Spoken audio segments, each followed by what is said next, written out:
ఇప్పుడు triple R విస్తీర్ణం ఎంత, ఎన్ని ఫేజెస్లో దీన్ని కలుపుతారు, అదేవిధంగా ఎన్ని హైవేస్ కనెక్ట్ అయ్యే అవకాశం ఉంది? ఇది మారుతూనే ఉందండి, 10 సంవత్సరాల పైన పట్టింది మనకి, రైట్. సో RRR కూడా డెఫినెట్గా phase 1 north zone, south zone, northern zone, southern zone అని ఉంది. సో 2 ఫేజ్లు, మొత్తం విస్తీర్ణం 340-350 స్క్వేర్ కిలోమీటర్స్. సో ఫేజ్ 1లో ఫేజ్ 2 ఒక్కొక్క ఫేజ్కి 5 to 7 years పట్టడం ఖాయం. వీళ్ళు గవర్నమెంట్ వాళ్ళు 2-3 సంవత్సరాలు అయిపోద్ది అంటారు కానీ, బట్ ప్రాక్టికల్గా ల్యాండ్ పూలింగ్లో డిఫికల్టీస్ ఉన్నాయి, ఛాలెంజెస్ ఉన్నాయి. ట్రాఫిక్ ఇప్పుడు కొంతమంది విఐపీస్ ఉంటే అక్కడ కట్ చేయడానికి లేదు. ఆల్రెడీ RRR ఏవైతే పాయింట్స్ అంతకుముందు సెలెక్ట్ చేస్తారో దాన్ని కొద్దిగా జరపడం జరిగింది. దానివల్ల ఏమవుతుందంటే RRR రావడానికి అయితే టైం పడుతుంది డెఫినెట్గా. అంటే NH44 కానీ, NH44, 160, NH44, NH65, 163, 735, ఈ RRR వల్ల ఈ 4 హైవేలకి లింకింగ్ అవుతుంది 4 పక్కల. ఓకే.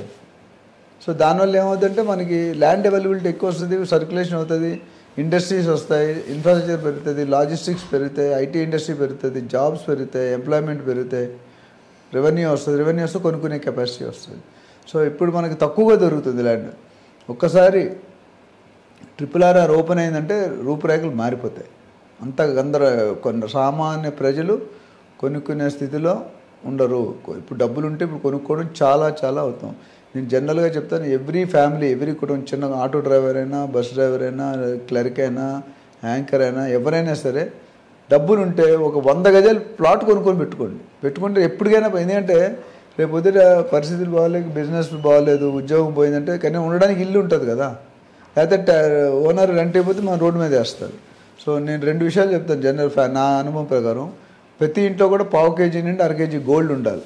ఇప్పుడు ఇమీడియట్ ఏదైనా అయినా, పేషెంట్ అయినా, పెళ్ళి అయినా, కూతురు సీట్ వచ్చిన ఇవన్నిటి కూడా ఇమీడియట్ డబ్బులు కావాలంటే నీకు స్టాక్ మార్కెట్లో రాదు, మ్యూచువల్ ఫండ్స్ రాదు. గోల్డ్ ఉంటే ఇమీడియట్ తాకట్టు పెట్టైనా డబ్బులు తీసుకోవచ్చు. అట్లా ఇల్లే చెప్పాను, ఉండడానికి ఉండాలి. ఈ 2 ఉంచుకుంటే ఫ్యామిలీ కొద్దిగా సేఫ్ ఉంటుంది. నెక్స్ట్ 5 yearsకి కావాల్సిన రిజర్వ్ మన దగ్గర ఉండాలి. ఇప్పుడు యుక్రెయిన్, రష్యా యుద్ధాలు అవుతున్నాయి. యుద్ధాలైనా టూరిజం ఉండదు, జాబ్స్ చేయరు, అవుట్పుట్ ఉండదు, ఉన్న నిధులన్నీ ఖర్చు పెట్టి తింటారు. అప్పుడే గోల్డ్ నిధులు, సెంట్రల్ రిజర్వ్స్ ఉంటాయి. ప్రతి గవర్నమెంట్ కూడా సెంట్రల్ నిధులు ఉంటాయి. ఆ నిధులు రిలీజ్ చేసినట్టు గోల్డ్ రేట్ తగ్గుతుంది, మళ్ళీ అయిపోయినట్టు గోల్డ్ రేట్ పెరుగుతుంది. Demand versus supply. ఎక్కడైతే డిమాండ్ ఎక్కువ ఉండి సప్లై తక్కువ ఉందో రేట్లు పెరుగుతాయి, ఎక్కడైతే సప్లై ఉండి డిమాండ్ తక్కువ ఉందో రేట్లు తగ్గుతాయి.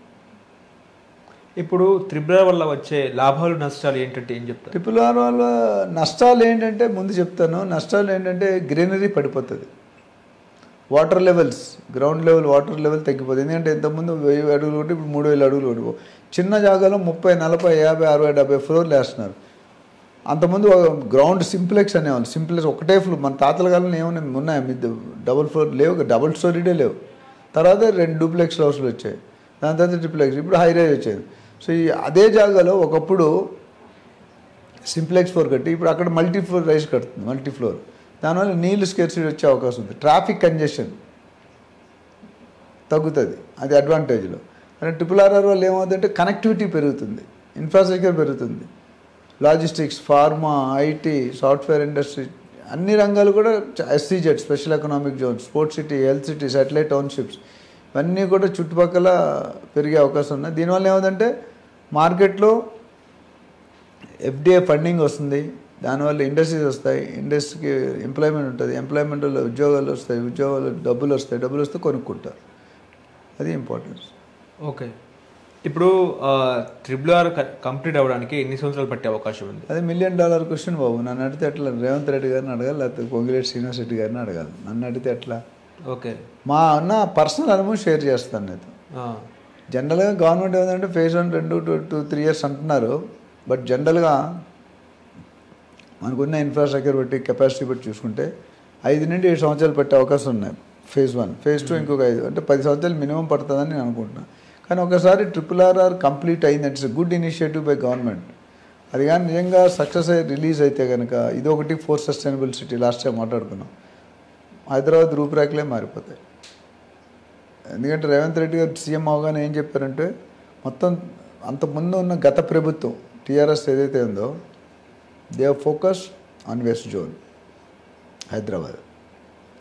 ఇక్కడ మన రేవంత్ రెడ్డి గారు మొత్తం తెలంగాణకే ప్లాన్ వేస్తారు. Master plan for Telangana state అంటే urban area, suburban area, rural area. Last time మాట్లాడుకున్నాం. అప్ టు ఓఆర్ఆర్ అనేది urban area, ORR to RRR అనేది సబర్బన్ ఏరియా. అట్లానే మీరు RRR టు తెలంగాణ బార్డర్ అనేది రూరల్ ఏరియా.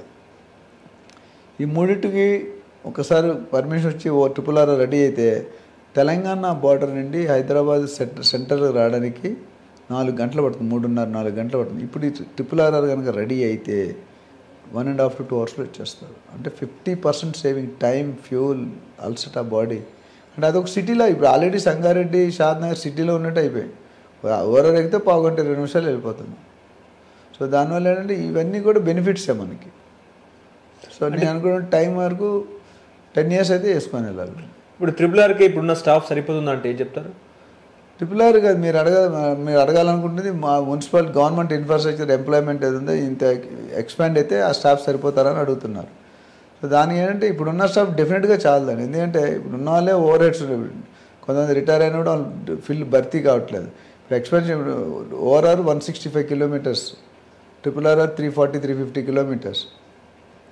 అదే స్టాఫ్తో నడపాలంటే డిలే అయిపోతుంది. పన్ను ఎక్కువ కాబట్టి లోడ్ ఒక్కొక్క పర్సన్కి 2-3 లోడ్ ఉందని విన్నాను ఎక్కడో. అది ఉంటే చేయలేరు. ఒక మనిషి కంటిన్యూ రెస్ట్, వారానికి ఒక రోజు రెస్ట్ ఎందుకు ఇచ్చారు? బాడీ రీజనరేట్ అవ్వాలి, రీఛార్జ్ అవ్వాలి. ఇప్పుడు మొబైల్ ఎంతో కంటిన్యూ వాడితే ఎంతసేపు ఉండదు, పడిపోతుంది. మీరు రోజుకి ఒకసారి 2 సార్లు ఛార్జింగ్ అయితే పెట్టాలి కదా, మనిషికి కూడా ఛార్జింగ్ కావాలి కదా. సో అదే ఉన్న ఎంప్లాయ్మెంట్ డెఫినెట్గా చాలదు, ఇన్ఫ్రాస్ట్రక్చర్ చాలదు. They have to increase the department strength. Municipal department కానీ మిగతా కన్సర్న్ డిపార్ట్మెంట్స్ అన్నీ కూడా సిస్టమైజ్ చేసి ఇంక్రీజ్ చేస్తే బాగుంటుంది. ఇప్పుడు HMDA జ్యూరిస్డిక్షన్ వల్ల ఎన్ని గ్రామాలు కలుస్తున్నాయంటే ఏం చెప్తారు? ఎన్ని గ్రామాలంటే ఇప్పుడు HMDA మొత్తం యాజ్ ఆఫ్ నౌ ఓఆర్ఆర్ వరకు కొద్దిగా ఇటు HMDA పరిధి ఉంది. రేవంత్ రెడ్డి గారు ఏమంటే దాన్ని DTCPని కూడా HMDA చేసేస్తాను అంటే RRR వరకు. లేటెస్ట్ కొత్త ఫస్ట్ RRR వరకు అన్నారు. లేటెస్ట్ డెవలప్మెంట్ అంటే RRR నుండి 5 kilometers ఎక్స్ట్రా అంటే RRR దాటి అంతవరకు కూడా. ఎందుకంటే రెవెన్యూతో లింక్ ఉంది. HMDA పెంచడం అంటే రేట్లు పెంచడం. Buyers will be sellers will be very happy. ఇప్పుడు HMDAకి ₹1,00,000, 80,000, 90,000 ఉంది గజం. DTCP 10,000 నుండి 20,000, 30,000, 40,000 ఉంది. సో ఇప్పుడు ఏమవుతుంది, ఆ DTCP ఏదైతే 30,000-40,000 ఉందో ₹1,00,000 50,000 అయిపోతుంది. దానివల్ల గవర్నమెంట్ రెవెన్యూ పెరుగుతుంది. అటు రిజిస్ట్రేషన్ ఫీజు కానీ, స్టాంప్ డ్యూటీ కానీ, అట్లా బేసిక్ వాల్యూ మీద రేట్ కానీ ఇవన్నీ పెరిగితే గవర్నమెంట్ కొన్ని వేల కోట్లు. ఎందుకంటే గవర్నమెంట్ ప్రస్తుతం అప్పుల్లో ఉంది. 7-7.5 లక్షల కోట్లు అప్పు ఉంది. గవర్నమెంట్ ఖజానాలో డబ్బులు లేవు. అది రన్ చేయాలి, శాలరీస్ ఇవ్వాలి, గవర్నమెంట్ మెయింటైన్ చేయాలని డబ్బులు కావాలి. డబ్బులు రావడానికి ఇది ఒక సోర్స్గా పెట్టుకున్నారు. Revanth Reddy himself is realtor ఆయన. సో ఆయనకి రియల్ ఎస్టేట్లో మెలకువలు, బాధలు, కష్టాలు అన్నీ రెండూ అర్థం చేయరు. కొద్దిగా లేట్గా వెళ్తున్నారు, స్లోగా వెళ్తున్నారు. But is coming with a good master plan. అందులో వన్ ఆఫ్ ది భాగం RRR అయితే, రెండోది మనకి 4 sustainable city, 0 city, 100% pollution free city. ఈ రెండు కనుక అయితే Hyderabad will be a different part of the country. వరల్డ్లోనే ఆ సస్టైనబుల్ సిటీ వచ్చి RRR వస్తే best livable city in the world, one of the best livable city. అంటే ప్రపంచంలో కొన్ని ఉన్నాయి. మీరు అడిగిన క్వశ్చన్కి 11 districts వస్తుంది RRRలోకి. ఈ HMDA పరిధి వల్ల 600 విలేజ్లు అంటే 600 గ్రామాలు ఎక్స్ట్రా యాడ్ అవుతున్నాయి. ఏదైతే ఓఆర్ఆర్ నుండి RRR వరకు పెరుగుతున్నదో 600 గ్రామాలు దాదాపు కలుస్తున్నాయి. ఇప్పుడు HMDA ఎక్స్పాన్షన్ వల్ల ఎన్ని స్క్వేర్ కిలోమీటర్లు కలుస్తున్నాయంటే ఏం చెప్తారు? అంటే ఇప్పుడు ఆల్రెడీ నాకు తెలిసి 7,600 kilometers ఉందండి. ఈ విస్తీర్ణం వల్ల చూసుకుంటే ఇంకొక 6,000, 13,000 దాకా అవుతాయి. 13,000 square kilometers విస్తీర్ణంలో జరుగుతుంది. దీనివల్ల సెల్లర్స్కి మంచి లాభం, గవర్నమెంట్కి మంచి, అందరూ రియల్టర్స్ కానీ, ఏజెంట్స్ కానీ, బయ్యర్ అందరికీ లాభమే. ఎందుకంటే బయ్యర్స్కి ఇనీషియల్గా కొద్దిగా టఫ్ ఉంటుంది, ఎక్కువ రేటు పెట్టుకోవాలి. నేను జనరల్గా మార్కెట్లో ఒక లా చెప్తాను, అంటే అమ్మేవాడు ఎప్పుడు తక్కువకు అమ్మాలి, తక్కువ చేసి అమ్మాలి. కొనేవాడు ఎప్పుడు ఎక్కువ ఇచ్చి కొనాలి. ఎందుకంటే అమ్మేవాడు ఆల్రెడీ లాభం అనుభవించాడు, కొనేవాడు అనుభవిస్తాడు. ఇవాళ ₹10 కొంటే 10 సంవత్సరాల తర్వాత ₹100 అవుతుంది, ₹50, ₹60, ₹70 అవుతుంది. సో ప్రీమియం డబ్బులు ఎక్కువ కొన్నప్పుడు మంచి క్వాలిటీ వస్తుంది. ఇప్పుడు రైస్ ఉంది మీకు ₹50 ఉంది, ₹40 ఉంది, ₹80 ఉంది, సింగల్ పాలిష్ అయితే ₹90 ఉంది. అన్నీ రైసే, బట్ దేనికున్న క్వాలిటీ దానికి ఉంటుంది. ఇక్కడ కూడా అంతే ఉంటుంది అంట. మీరు కొన్ని ల్యాండ్ డెఫినెట్గా చూసుకొని మంచిగా ఉండాలి. ఇందులో ఒక సజెషన్ ఏంటంటే చాలామంది బయర్స్ కొంతమంది మిస్టేక్ అర్థం కావట్లేదు. They should appoint professional real estate agent. డైరెక్ట్గా కొనుక్కోవడానికి ట్రై చేయకండి, మీకు చేతులు కాల్చుకునే అవకాశాలు ఎక్కువ పుష్కలంగా ఉన్నాయి. రెండోది, ఆయనకి బ్రోకరేజ్ ఇవ్వాలని మీరు అవాయిడ్ చేస్తున్నారు. బ్రోకరేజ్ ఎంత ఇస్తారండి? 1%, 2%. కానీ తర్వాత మీకు గెయిన్ అయ్యేది మీకే కదా.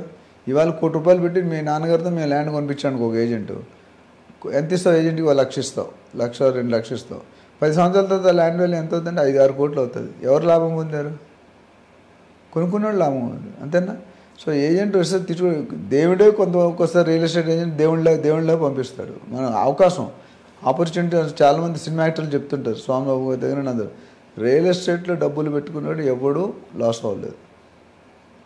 ఈరోజు ₹10 పెట్టుకుంటే అది ₹1,000, ₹2,000, ₹10,000, ₹20,000 కూడా అయింది. ఓకే, ఇప్పుడు RRR కట్టడం వల్ల ప్రభుత్వానికి ముందున్న సవాళ్ళు, అదేవిధంగా ఛాలెంజెస్ ఏంటి? దీనివల్ల ఎటువంటి లాభాలు ఉంటాయి? ముందున్న సవాళ్ళు ఏంటంటే, ఫస్ట్ నేను అన్నట్టు ఇన్ఫ్రాస్ట్రక్చర్ పెంచుకోవాలి, అది డబ్బుతో కూడిన పని, కోఆర్డినేషన్. రెండోది, గ్రీనరీ పడిపోతుంది, ఫారెస్ట్ రేంజ్ ఇవన్నీ కూడా, అగ్రికల్చర్ ల్యాండ్స్ తగ్గిపోతాయి, కానీ వాటర్ లెవెల్స్ కూడా పడిపోతాయి. అట్లా ట్రాఫిక్ కంజెషన్ కూడా ఇప్పుడు ఆల్రెడీ ఉంది. అడ్వాంటేజ్, ట్రాఫిక్ కంజెషన్ తగ్గుతుంది, అంటే ఓఆర్ఆర్ మీద లోడ్ తగ్గుతుంది. ఇప్పుడు ఏదైతే ఓఆర్ఆర్ ఇప్పుడు మనుషుల్లో కూడా హైదరాబాద్కి ప్రతి సంవత్సరం లక్షల్లో మైగ్రేట్ అవుతున్నారు. మిగతా రాష్ట్రాలు కానీ, మిగతా మన సిటీస్ ఆఫ్ ఏపీ, తెలంగాణ కానీ, మిగతా ఊరి నుండి రోజు 1,000 మంది వస్తున్నారు. ఈ RRR రెడీ అయితే అక్కడ డెవలప్మెంట్ స్టార్ట్ అవుతుంది. అప్పుడు అక్కడ వాళ్ళు అక్కడే ఆగిపోతారు, ఇక్కడ వచ్చే సందర్భాలు తగ్గిపోతాయి. అక్కడ ఏమీ లేవు కాబట్టి ఉపాధి ఇక్కడికి వచ్చేస్తున్నారు. ఇప్పుడు RRR వరకు వెళ్ళేది అనుకో, అప్పుడు ఇల్లులు వచ్చేస్తాయి, స్కూల్స్, కాలేజ్, హాస్పిటల్, హోటల్స్ అన్నీ వస్తాయి. వచ్చినప్పుడు బిజినెస్ అక్కడ కూడా స్టార్ట్ అవుతుంది కదా. ఒకప్పుడు మీరు చూసుకుంటే కోటి వెళ్ళేవాళ్ళం మనం మార్కెట్కి, అబిట్స్ అండ్ కోటి. ఇప్పుడు ఎవరు వెళ్తున్నారు? 90% వెళ్ళట్లేదు. అక్కడ వాళ్ళు తప్ప బయట వాళ్ళు ఎవరు? గచ్చిబౌలి కొనుక్కుంటాడు, కుకట్పల్లి కొనుక్కుంటాడు, కుషాగొడ్డ ఎవరి దగ్గర అన్నీ ఉన్నాయి, అన్ని రకాలు, బ్రదర్స్, సిస్టర్స్, గోల్డ్ జాబులు, హోటల్ అన్నీ అక్కడే ఉన్నాయి. ఇక్కడ కూడా అదే ఉంది. ఒక తనిష్క్ అని గోల్డ్ షాప్, అన్ని ఫ్రాంచైజీలు అన్ని ఏరియాల్లో ఉన్నాయి. అట్లా ఏది చూసుకున్నా, బట్టల షాప్ అవ్వచ్చు, రెస్టారెంట్స్, చట్నీస్ ఉంది అనుకోండి, ప్రతి దగ్గర చట్నీస్ ఉంది. అట్లా స్వాగత్, సీతార, చాలా బ్రాండెడ్. సో దీనివల్ల ఏమవుతుందంటే, మీకు ఇన్ఫ్రాస్ట్రక్చర్ పెరిగితే జీడిపి కూడా పెరిగే వస్తుంది, ఇన్ఫ్లేషన్ రేటు అవన్నీ చూసుకొని చేస్తారు. సో అడ్వాంటేజ్లు ఏంటంటే స్పీడ్ కవర్ చేస్తాం, తక్కువ టైంలో ఎక్కువ డిస్టెన్స్ వెళ్తున్నాం. ఇప్పుడు RRR వల్ల రియల్ ఎస్టేట్ మీద ఎటువంటి ఎఫెక్ట్ పడుతుంది?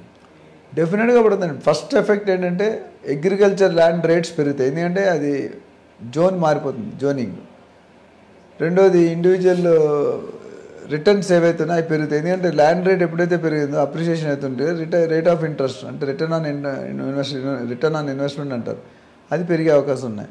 సో ముఖ్యంగా మెయిన్ అడ్వాంటేజ్ గవర్నమెంట్కి రెవెన్యూ వస్తుంది, ఎందుకంటే 30,000 కాస్త 70,000, 60,000 కూర్చుంటుంది.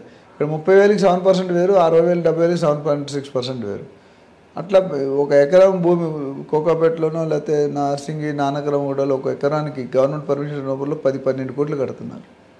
ఆ వాల్యూని పెంచుకుంటున్నారు. ఇది easiest way to earn money, one of the method is real estate. So impact ఏంటంటే పాజిటివ్గా చూసుకుంటే బయర్స్, సెల్లర్స్కి కానీ, బిల్డర్స్ కానీ రేట్ ఇంపాక్ట్ చాలా పెరుగుతుంది. ఎందుకంటే DTCP టు HMD చాలా ప్రైస్ వేరియేషన్ ఉంది. ఏదైతే అగ్రికల్చర్ ల్యాండ్ ఉందో అది ఇప్పుడు DTCP కింద వచ్చేస్తుంది. ఇప్పుడు DTCP ఏదో అది HMDకి వస్తుంది. సో ఇవన్నీ చూసుకుంటే ఓవరాల్గా win win situation to the government and